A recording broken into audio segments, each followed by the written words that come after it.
experimento lluvia de colores. Lo primero que tenemos que hacer es echarle 6 gotitas de cada color al aceite.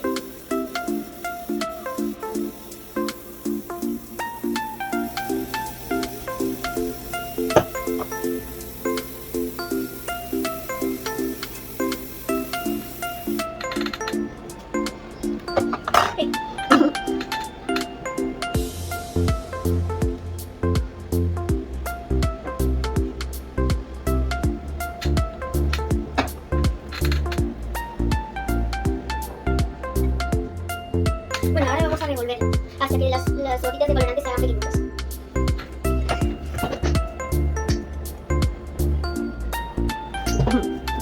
Más me gusta esto, solo que abajo sigue con... ¿Ya? No, abajo hay una buena. Ajá, sí, eso lo estaba diciendo.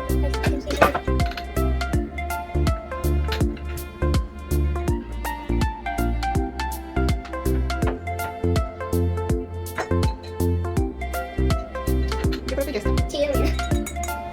Ahora lo vamos a echar en el agua. Ya. Mira esa, parecía un elefante. Sí. A ver, la voy a ver de este lado. Amarillo, verde, azul. ¡Wow! Está precioso y esto me encanta.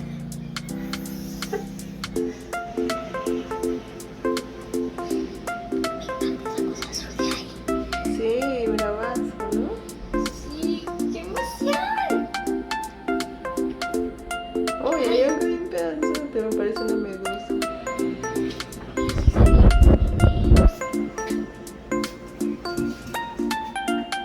Oh, wow. Ya. Sigue, sigue.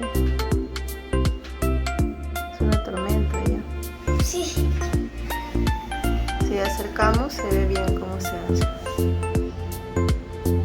Todas las gotitas, gotita por gotita, y está negro. ¿Y por qué era que pasaba eso, Micaela? ¿Eso lo vas a explicar? En clase.